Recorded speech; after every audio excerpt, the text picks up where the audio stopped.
Hello दोस्तों, स्वागत है हमारे YouTube channel Ram ji mathematics में। दोस्तों, इतने समय कुछ प्रॉब्लम की वजह से मेरी क्लास यहाँ पर कुछ विलम्ब होकर के आ रही है, उसके लिए मैं आपसे क्षमा प्रार्थी हूँ। और यहाँ पर आज मैं आपके लिए जो क्लास लेकर के आया हूँ वो अपनी आर्मी अग्निवीर के लिए बिल्कुल प्यारी सी क्लास, प्यारा सा सेशन होने वाला है। और मैं आपके लिए यहाँ पर कोई टॉपिक वाइज क्लास नहीं, यहाँ पर मैं आपके लिए आज अपनी सुपर 10 की क्लास लेकर के आया हूँ, जो कि मैं अपनी कई सुपर 10 की क्लास अपलोड कर चुका हूँ। अगर आप लोगों ने नहीं देखा है तो जा करके देख लेना, क्योंकि वहाँ पर देखो आपकी तैयारी में एक नई जान आने वाली है। अगर आप मेरी डेली सुपर 10 ले रहे हैं और डेली टॉपिक वाइज क्लास ले रहे हैं तो उसके बाद देखो यहाँ पर ज़्यादा टाइम लॉस ना करते हुए आज की क्लास का यहाँ पर मेरा पहला क्वेश्चन जो स्क्रीन पर आपके दिखाई दे रहा है, नंबर सिस्टम का बहुत ही प्यारा क्वेश्चन है। यदि संख्या 481A673 9 से पूर्णतया विभाज्य है तो A के स्थान पर सबसे छोटी पूर्ण संख्या क्या है? तो A के स्थान पर सबसे छोटी पूर्ण संख्या क्या है? तो यहाँ पर देखो 9 से डिविजिबिलिटी का रूल आप सभी को पता होगा, क्योंकि आप बिल्कुल प्यारा सा डिविजिबिलिटी का रूल होता है। जो 3 का डिविजिबिलिटी रूल होता है वही हमारा 9 का होता है। 3 से डिविजिबिलिटी का रूल क्या होता है? अंकों का सम यदि 3 से विभाज्य है तो संख्या 3 से विभाज्य होगी, वही हमारा होता है 9 का डिविजिबिलिटी रूल। यदि अंकों का सम हमारा 9 से विभाज्य है तो संख्या हमारी 9 से विभाज्य होगी।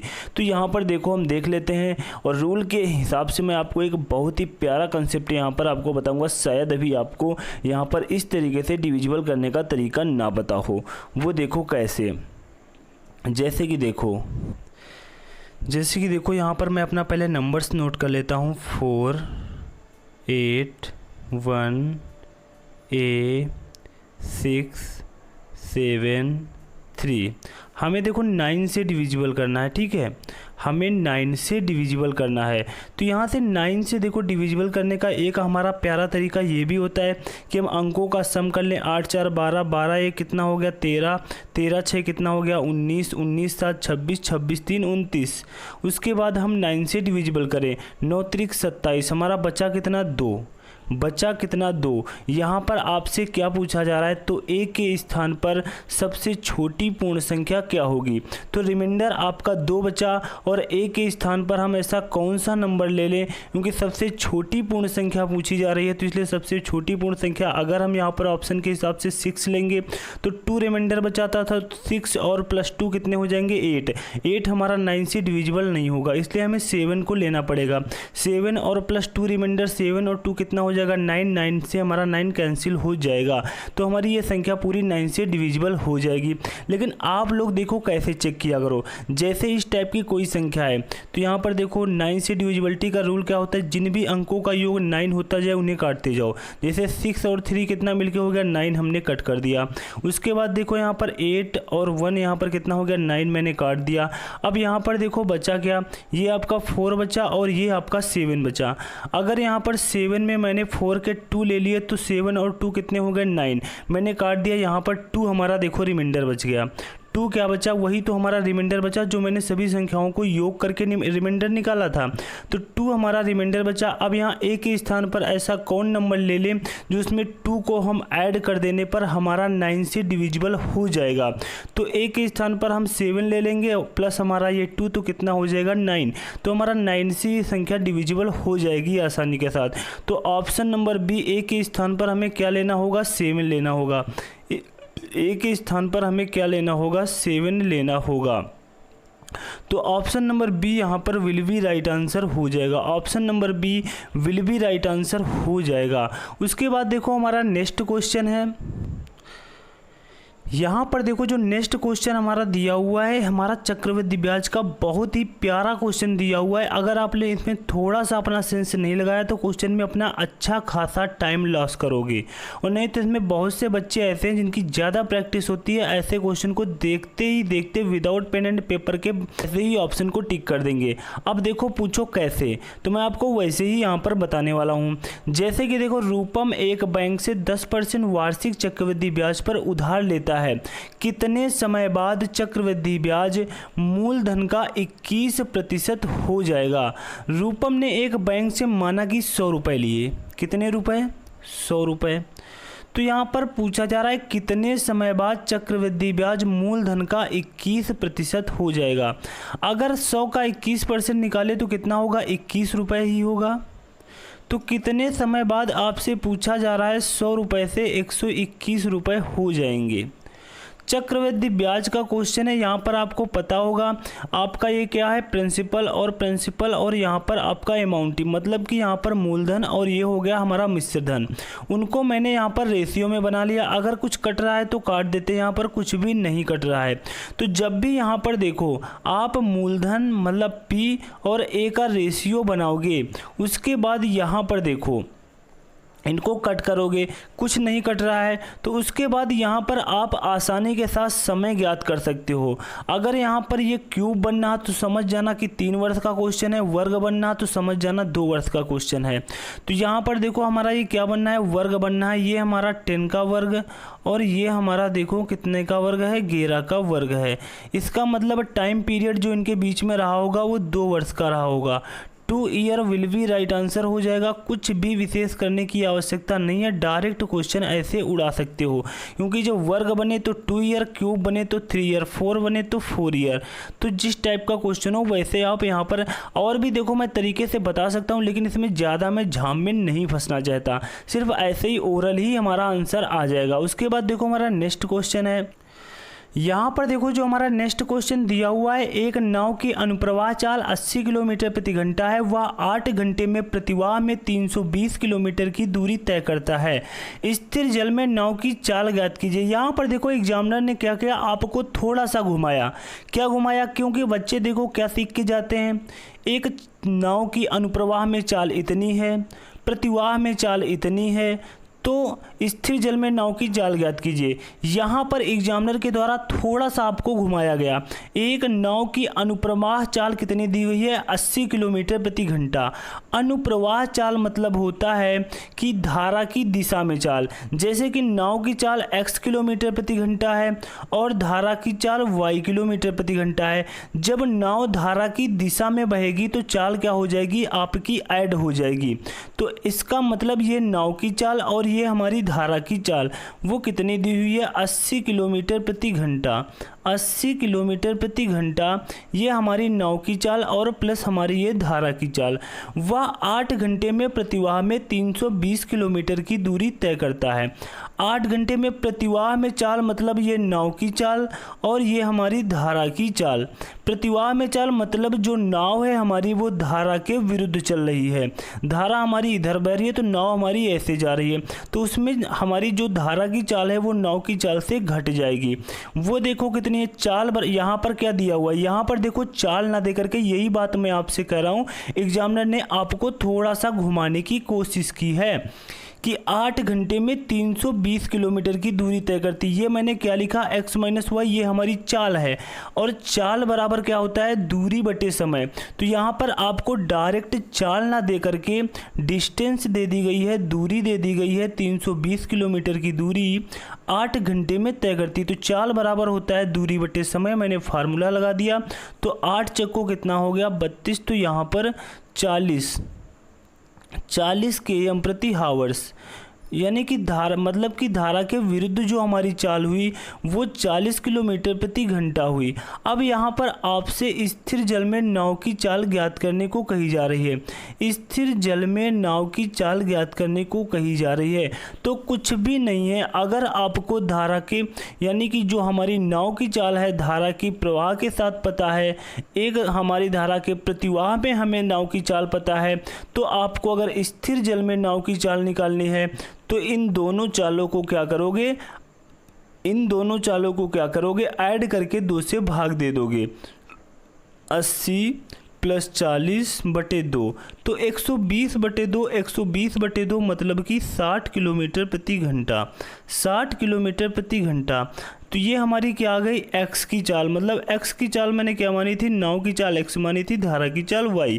तो हमारी यहाँ पर नाव की चाल आ चुकी है। अब देखो यही हमारा ऑप्शन हो गया, option number B will be right answer हो गया। यहाँ पर देखो अगर आपसे धारा की चाल पूछी जाती तो आप यही एज इट इज काम करते, यहाँ पर पहली वाली चाल में दूसरी वाली चाल घटा देते, तो 80 में 40 गए तो बचे हमारे 40 और 2 से भाग दे देते तो हमारा कितना आ जाता 20 किलोमीटर प्रति घंटा। अगर आप इस तरीके से नहीं निकालना चाहते हो तो आपने बचपन में इक्वेशन तो सॉल्व ही किया होगा, तो आप इक्वेशन को सॉल्व करके आसानी के साथ x और y के मान निकाल सकते हो। तो मैं ये सब आपको नहीं बताने वाला हूँ, तो यहाँ पर जो आपको अच्छा लगे वो कर लेना। उसके बाद देखो हमारा नेक्स्ट क्वेश्चन है, यहाँ पर देखो जो हमारा नेक्स्ट क्वेश्चन दिया हुआ है परसेंटेज का, बहुत ही प्यारा सा छोटा सा क्वेश्चन दिया हुआ है। वह संख्या जो खुद के 7% से 1.86 अधिक है तो वो संख्या है। अब देखो यहाँ पर कहने का क्वेश्चन का मतलब क्या है, वह संख्या जो खुद के 7% से, तो यहाँ पर संख्या को आप 100 मान सकते हो, संख्या को क्या मान सकते हो 100 मान सकते हो, यानी 7 का फ्रैक्शन मान 7/100 लिख सकते हो, जो आपको अच्छा लगे। यहाँ पर देखो मैं संख्या को 100 मान रहा हूँ। वह संख्या जो खुद के 7%, अगर संख्या का 7%, 100 का 7% निकाला जाए तो कितना निकलेगा 7 ही निकलेगा। खुद के 7% से 1.86 अधिक है, हमारे अकॉर्डिंग कितनी अधिक है, हमारे अकॉर्डिंग तो 93 अधिक है, क्वेश्चन के अकॉर्डिंग 1.86 अधिक है। तो 1 की वैल्यू कितनी आ जाएगी, यहाँ पर देखो ये हमारा 2 बार जाएगा, 2 बार जाएगा कि नहीं जाएगा, तो यहाँ पर जो हमारा आएगा, तो यहाँ पर देखो हमारा कितने अंक पे दशमलव है 2 अंक पे, तो यहाँ पर 0.02 यहाँ पर हो जाएगा। उसके बाद देखो यहाँ पर हमें 100 का मान, काहे का मान निकालना है, तो वो है मतलब वो संख्या है, संख्या मैंने क्या मानी थी 100, तो 100 इक्वल टू, तो यहाँ पर 100 से मल्टीप्लाई हो जाएगा, तो यहाँ पर कितना आ जाएगा 2 आ जाएगा, 2 आ जाएगा। जब देखो 100 से मल्टीप्लाई इसमें कराओगे 0.02 में, तो यहाँ पर 2 जीरो है तो आपका दशमलव हट जाएगा, तो यहाँ पर कितना आ जाएगा 2 आ जाएगा। Option number D will be right answer हो जाएगा। उसके बाद देखो हमारा नेक्स्ट क्वेश्चन है, यहाँ पर देखो जो नेक्स्ट क्वेश्चन हमारा दिया हुआ है ये भी परसेंटेज का प्यारा सा क्वेश्चन है, और मेरी परसेंटेज की टॉपिक वाइज क्लास भी चल रही है। अगर आप लोगों ने नहीं देखा है तो जा करके देख लेना। बिल्कुल मैं 0 से हीरो लेवल आपको पढ़ा रहा हूँ, बिल्कुल बेसिक से मैंने स्टार्ट किया और एडवांस तक आपको ले करके जाऊँगा। तो यहाँ पर अगर वो क्लास मेरी नहीं देखी है तो अभी तक आप लोगों ने देख लेना, तो मैं उसका यहाँ पर थंबनेल भी ऊपर देखो शो कर देता हूँ। तो और यहाँ पर देखो 6 का कितना प्रतिशत 5 है, 6 का कितना प्रतिशत 5 है, ये क्वेश्चन मैंने ऑलरेडी बहुत ही अच्छी तरीके से करा रखे हैं। 6 का कितना प्रतिशत 5 है, जिसका का कहा जाए, 6 का कितना प्रतिशत, 6 का कहा जा रहा है तो 6 को नीचे कितना प्रतिशत 5 है, 6 का कितना प्रतिशत 5 है, इंटू यहाँ पर 100 करोगे। अब देखो यहाँ पर वहाँ पर मैंने एक तरीका आपको और बता रखा है, वो तरीका भी वहाँ पर आपको समझ में आ जाएगा। बहुत ही प्यारा सा कंसेप्ट बताया है। जैसे कि देखो मैंने कौन सा तरीका बताया है, आप क्या करोगे 100 से मल्टीप्लाई करोगे, यहाँ पर होगा 500/6, फिर उसके बाद बहुत ही सजा करके लिखोगे 6 से भाग देना है सर 500 में, तो ऐसे लिखोगे। उसके बाद यहाँ पर आप भाग देने बैठोगे। लेकिन ये सब तरीका मैंने वहाँ पर नहीं बताया है। मैंने कौन सा तरीका बताया है, अगर आपको 1/6 इंटू 100 का मान, क्योंकि मैंने ये सारी फ्रैक्शन वहाँ पर आपको याद करा दी हैं, और फ्रैक्शन को कैसे निकाला जाता है, मैंने बड़ी से बड़ी फ्रैक्शन के साथ कैसे बड़ी से बड़ी फ्रैक्शन को कैसे तोड़ा जाता है, मरोड़ा जाता है, मैंने सब कुछ वहाँ पर सिखा दिया है। अब यहाँ पर 1/6 इंटू 100 मैंने क्यों लिखा, ये 1/6 इंटू 100 तो लिखा है सर, ये तो बटे ऊपर 5 है। अरे मैं कब कह रहा हूँ 5 नहीं, अरे 5 को मैंने साइड में कर लिया इंटू 5। क्या हमारी यहाँ पर कुछ डिजिट चेंज हुई, कुछ भी तो नहीं चेंज हुई। तो हमें यहाँ पर ये मान तो हमें ऑलरेडी पता ही है, हमें ये मान क्या ऑलरेडी नहीं पता है। ये मान हमारा कितना होता है, ये मान 1/6 इंटू 100 का मान कितना होता है 16 सही 2/3%, 16 सही 2/3%।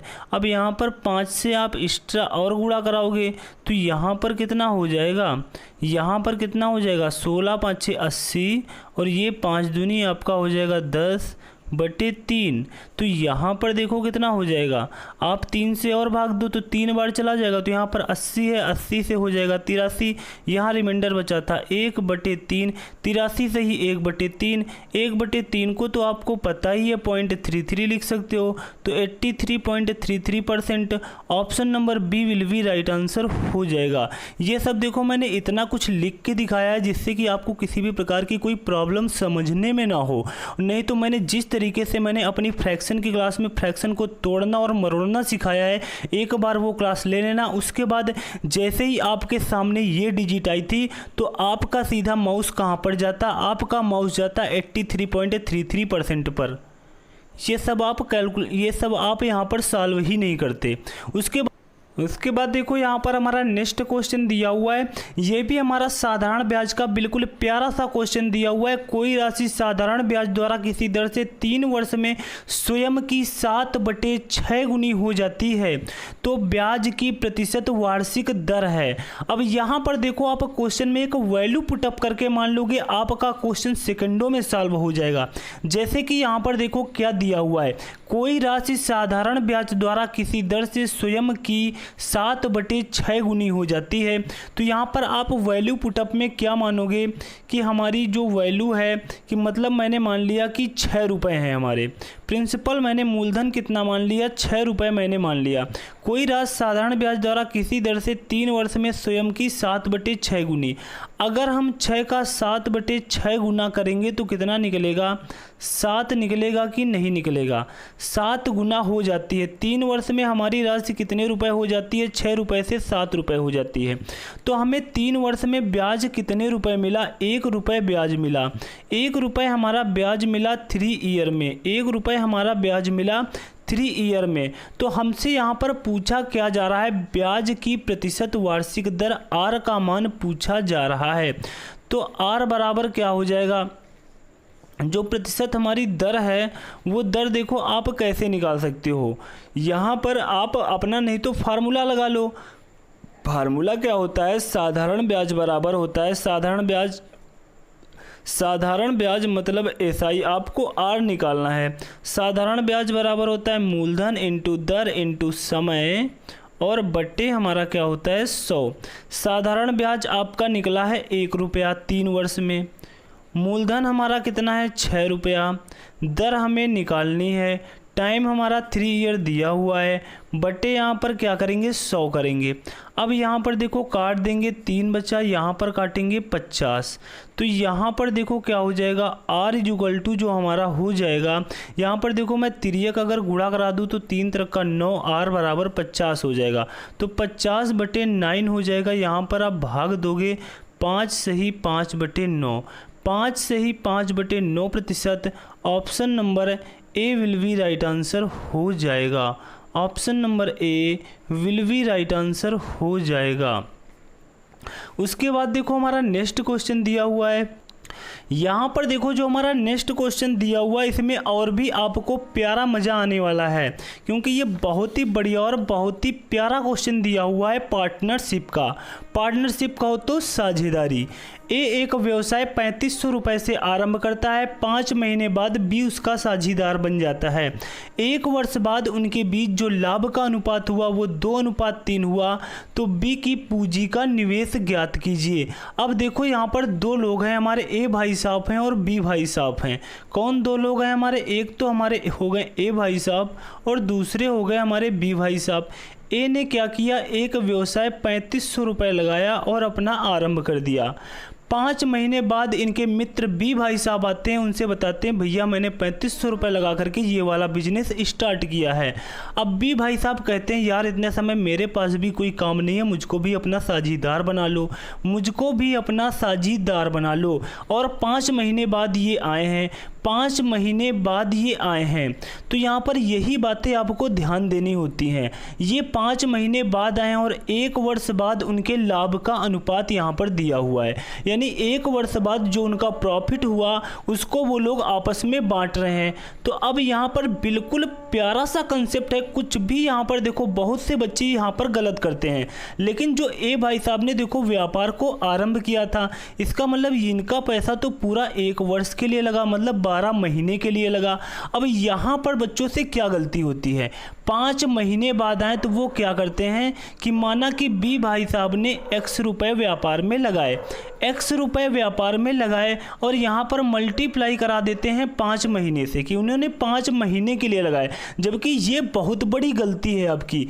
5 महीने बाद बी उसका साझीदार बन जाता है। मतलब ए ने जब व्यवसाय शुरू किया था उसके 5 महीने बाद बी उसका साझीदार बन जाता है। मतलब 5 महीने तक बी व्यवसाय में नहीं रहा, 5 महीने तक बी व्यवसाय में नहीं रहा, इसका मतलब 1 वर्ष बाद हमारा लाभ का बंटवारा हो रहा है। तो 5 महीने तक ये व्यापार में आए नहीं, 1 वर्ष तक टोटल व्यापार में पैसा लगा रहा, मतलब 1 वर्ष बाद व्यापार का बंटवारा हो रहा है। तो यहाँ पर बी ने जो पैसा अपना लगाया है वो सिर्फ और सिर्फ 7 महीने के लिए लगाया है, 7 महीने के लिए लगाया है। अब यहाँ पर इनका जो रेशियो आएगा यही रेशियो बराबर होगा प्रॉफिट के रेशियो के। तो यहाँ पर देखो 3500 इंटू 12 बटे x इंटू 7 बराबर ये प्रॉफिट, ये हमारा जो रेशियो है बराबर हो जाएगा प्रॉफिट के रेशियो के। यहाँ पर जो कट रहा है वो काट देंगे, उसके बाद यहाँ पर देखो 2 से भी काट देंगे 6 बार। अब यहाँ पर कुछ कट नहीं रहा है तो यहाँ पर देखो क्या हो जाएगा, 3 से मल्टीप्लाई हो जाएगा, 3 से मल्टीप्लाई तो यहाँ पर हो जाएगा 6 पंचे 30, 6 पंचे 30 मतलब कि यहाँ पर हो जाएगा 3000। 3000 का यहाँ पर हम 3 से गुणा करेंगे तो हो जाएगा 9000। x इजुगल टू यहाँ पर कितना आ जाएगा, देखो तिर्यक जब हम गुणा करा देंगे तो x इजुगल टू यहाँ पर आ जाएगा 9000, 9000 रुपीज़। ऑप्शन नंबर सी, यहाँ पर थोड़ा सा देखो ऑप्शन मिस्टेक है, 900 लिख गया, यहाँ पर 9000 होगा। Option number C will be right answer हो जाएगा। दोस्तों अगर किसी भी क्वेश्चन में आपको किसी भी प्रकार का कोई डाउट है तो आप निसंकोच नीचे कमेंट बॉक्स में छाप देना। मेरी यहाँ पर लगातार आपको क्लासेज मिलने वाली, उन सभी में क्लासेज के माध्यम से आपके डाउट को मैं क्लियर करूँगा। उसके बाद देखो हमारा नेक्स्ट क्वेश्चन है, यहाँ पर देखो जो हमारा नेक्स्ट क्वेश्चन दिया हुआ है, एक संख्या को दूसरी संख्या से भाग दिया गया है। यदि भाजक भागफल का 12 गुना तथा शेषफल का 5 गुना हो तथा शेषफल 48 हो तो भाज्य क्या होगा। ये इतना प्यारा क्वेश्चन है और उतना ही आपका टाइम टेकिंग क्वेश्चन, उतना ही आपका टाइम लेने वाला क्वेश्चन है अगर थोड़ा सा सेंस आपने इस क्वेश्चन में नहीं लगाया। जैसे कि देखो एक संख्या को दूसरी संख्या से भाग दिया गया है, यदि भाजक भागफल का, यहाँ पर क्या दिया हुआ है, भाजक दिया हुआ है, भाजक और भागफल दिया हुआ है, और यहाँ पर क्या दिया हुआ है, शेषफल दिया हुआ है। भाजक जो है भागफल का 12 गुना तथा शेषफल का 5 गुना है। अगर इस बात को आप जितनी जल्दी कवर कर ले गए उतनी जल्दी आपका आंसर आ जाएगा। जैसे कि जो भाजक है, भाजक की तुलना भागफल से भी की गई है और भाजक की तुलना शेषफल से भी की गई है। तो यहाँ पर भाजक जो है हमारा इन दोनों में कॉमन है, तो भाजक जो है भागफल का 12 गुना शेषफल का 5 गुना। तो हम भाजक ऐसे ही कोई वैल्यू मान लेते हैं जो 12 गुना भी हो 5 गुना हो। तो यहाँ पर 12 इंटू 5 इसका मतलब हम 60 मान लेते हैं, जिससे ये 12 गुना भी बन जाए और 5 गुना भी बन जाए। अब ये क्वेश्चन देखो आपका सेकेंडों में सॉल्व हो जाएगा। भाजक जो है भागफल का 12 गुना, भाजक हो गया ये और भागफल ये, भाजक भागफल का 12 गुना, इसका मतलब भागफल कितना मान लो, 5 मान लो। 5 का अगर 12 गुना करोगे तो 60 हो जाएगा। तथा शेषफल का 5 गुना, जो भाजक है वो शेषफल का 5 गुना है, तो शेषफल कितना मान लो, 12, 12 पंचे 60। बस आपका क्वेश्चन हो गया। यहाँ पर देखो शेषफल 48 दिया है, हमारे अकॉर्डिंग मैंने 12 माना है लेकिन क्वेश्चन के अकॉर्डिंग कितना है, 48 है। 1 बराबर 4 के, अब यहाँ पर सभी मान आपके आ जाएंगे क्योंकि शेषफल जो रियल में दिया है वो 48 दिया है ना, तो 12 बराबर 48 के, 1 बराबर 4 के, शेषफल आपका 48 हो गया। और यहाँ पर 1 बराबर 4 के है तो 5 चक्को कितना हो जाएगा, 20 हो जाएगा। और यहाँ पर 4 छंग 24, 240 ये हो जाएगा आपका 240, और ये आपका 20 और ये आपका 48। तो ये आपके अब आ चुके हैं रियल भाजक भागफल और शेषफल। यहाँ पर आपसे पूछा क्या जा रहा है, भाज्य पूछा जा रहा है। क्या पूछा जा रहा है, भाज्य। और भाज्य का फार्मूला तो आपको पता ही होगा, भाज्य बराबर क्या होता है, भाजक इंटू भागफल, भाजक इंटू भागफल प्लस शेषफल, यही तो होता है। तो भाजक आपका कितना है, 240 इंटू भागफल कितना है, 20, और शेषफल कितना है आपका 48। अब यहाँ पर हम देखो सॉल्व कर लेंगे। यहाँ पर देखो हम सॉल्व करेंगे तो हमारा 24 दूना 48 48 तो ये हो गया और प्लस 48 ये हो गया, तो यहाँ पर जोड़ेंगे तो हमारा 48 आ जाएगा। ऑप्शन नंबर कौन सा, देखो option number A will be right answer हो जाएगा। उसके बाद देखो हमारा नेक्स्ट क्वेश्चन है, यहाँ पर देखो जो नेक्स्ट क्वेश्चन हमारा दिया हुआ है ये भी बहुत प्यारा क्वेश्चन दिया हुआ है। एक सिनेमा के लिए दर्शकों से पहले दिन के लिए 20 रुपये, दूसरे दिन के लिए 15 रुपये तथा तीसरे दिन के लिए 7 रुपये लिए गए। तीनों की उपस्थिति क्रमशः 3, 5, 12 के अनुपात में थी। प्रति व्यक्ति औसत प्रवेश शुल्क ज्ञात कीजिए। बहुत ही प्यारा क्वेश्चन है। यहाँ पर देखो थोड़ा सा इसमें हमारा थोड़ा सा टाइम टेकिंग क्वेश्चन है। आपका अगर कॉन्सेप्ट क्लियर है तो आप सेकंडों में यह क्वेश्चन अपना उड़ाओगे। जैसे कि देखो दिया हुआ है, जैसे कि हमारी सिनेमा हॉल में कोई हमारी जब नई मूवी आई तो उसकी सबसे पहले दिन सबसे महंगी टिकट होती है, तो वहाँ पर देखो थोड़ा सा कम दर्शक जाते हैं क्योंकि टिकट महंगी होती है। उसके बाद वहाँ पर जब कम दर्शक जाते हैं उसके बाद वो लोग क्या करते हैं, टिकट का रेट थोड़ा सा उन्होंने डाउन किया, 20 से क्या किया 15 किया, क्योंकि वहाँ पर देखो दर्शक बढ़ जाएंगे। दर्शक कितने हो गए, अब 3 से 5 हो गए, इससे उनकी कमाई बराबर चलती रहे। उसके बाद उन्होंने क्या किया, देखो 15 रुपये से अब कितने रुपए कर दिया, 7 रुपये कर दिया। दर्शक पहले 3 थे, 5 हुए, 5 से अब कितने हो गए, 12 दर्शक हो गए। जितनी यहाँ पर टिकट का रेट कम कर रहे हैं उतने यहाँ पर दर्शक बढ़ रहे हैं। तो बिल्कुल यही वहाँ पर देखो वो लोग शेड्यूल यही तरीका अपनाते हैं जिससे कि वहाँ पर उनकी कमाई में कोई परिवर्तन ना आए, कमाई निरंतर बराबर होती रहे। वही देखो यहाँ पर बिल्कुल वही रणनीति है और वैसा ही हमारा प्यारा सा क्वेश्चन है। जैसे कि देखो फर्स्ट डेज जो हमारा आया, फर्स्ट डेज पहला दिन, टिकट का रेट था 20 रुपया, टिकट का रेट क्या था 20 रुपया। दर्शक कितने गए 3, दर्शक कितने गए 3, तो हमारी कमाई कितने की हुई 60 रुपये की हुई। उसके बाद जब हमारा सेकेंड डेज आया यहाँ पर 15 रुपये, 15 रुपये हमारे टिकट का रेट था और यहाँ पर कितने लोग देखने गए, 5 लोग गए। 15 25 कितना हुआ 75 रुपये। उसके बाद जब हमारा यहाँ पर थर्ड डेज आया तो यहाँ पर टिकट का रेट कितना कर दिया, 7 रुपये कर दिया। देखने कितने लोग गए, 12 लोग गए, तो 12 सत्ते कितना हो गया, 84 हो गया। 12 सत्ते 84, तो टोटल देखो जो इनकी इनकम हुई वो कितने रुपए हुई, 5 4 9 रुपये, और यहाँ पर 7 6 13 और 13 और 8 कितना होता है, 13 और 8 कितना होता है 21, 219 रुपये की टोटल इनकी इनकम हुई। लेकिन यहाँ पर टोटल इनकम हमें नहीं बतानी, यहाँ पर पूछा जा रहा है प्रति व्यक्ति औसत प्रवेश शुल्क क्या होगा। प्रति व्यक्ति औसत प्रवेश शुल्क निकालने के लिए औसत प्रवेश शुल्क निकालने के लिए प्रति व्यक्ति का टोटल रुपए बटे टोटल व्यक्तियों की संख्या। तो टोटल व्यक्तियों की संख्या कितनी, 5 3 8 12 8 कितना हो गया 20, 219 बटे 20। यहाँ पर देखो हम सॉल्व करेंगे तो हमारा कितना हो जाएगा 20 एक कम 20, यहाँ पर 1 और यहाँ पर देखो हम 0 खिलाएंगे और यहाँ पर कितना हो जाएगा, यहाँ हमारा जाएगा 9 बार और ये हमारा कितने बार, 5 बार। तो 10.95 option number C will be right answer हो जाएगा। उसके बाद देखो हमारा नेक्स्ट क्वेश्चन है, यहाँ पर देखो जो हमारा नेक्स्ट क्वेश्चन दिया हुआ है आज की क्लास का लास्ट क्वेश्चन है। और आप लोग यहाँ पर देखो जो मेरी ये सुपर 10 की क्लास चल रही है, आप जो ये सुपर 10 क्वेश्चन कर रहे हैं नीचे एक बार कमेंट बॉक्स में ज़रूर बताया करो कि मेरी आज की क्लास में सर कितने 10 में क्वेश्चन सही हुए हैं। तो उसके बाद देखो यहाँ पर आज की क्लास का मेरा ये लास्ट क्वेश्चन है। अगर वीडियो वाकई आपको अच्छी लगी हो, आपके लिए हेल्पफुल लगी हो तो वीडियो को लाइक कर देना और चैनल को सब्सक्राइब कर देना, अन्यथा कोई बात नहीं है। उसके बाद देखो यहाँ पर हम क्या करेंगे, ये हमारी आज की क्लास का ये हमारा लास्ट क्वेश्चन है। किसी संख्या का 1/6 किसी संख्या का 1/6 उसी संख्या के दुगने से 44 कम है। किसी संख्या का 1/6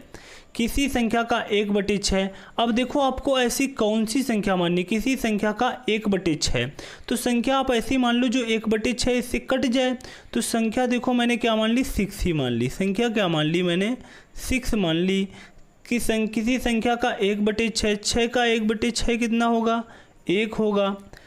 1/6 उस संख्या के दुगने, इस संख्या के दुगने, अगर संख्या का मैं दुगना करूँ तो कितना हो जाएगा, 12 हो जाएगा। दुगने से 44 कम है। किसी संख्या का जो 1/6 ये हमारा आया है, इस संख्या के दुगने 12 से कितना कम है, 44 कम है, हमारे अकॉर्डिंग तो 11 कम है, 11 कम है, क्वेश्चन के अकॉर्डिंग 44 कम है।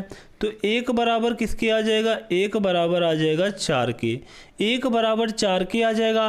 तो उस संख्या का 70% आपको बताना है।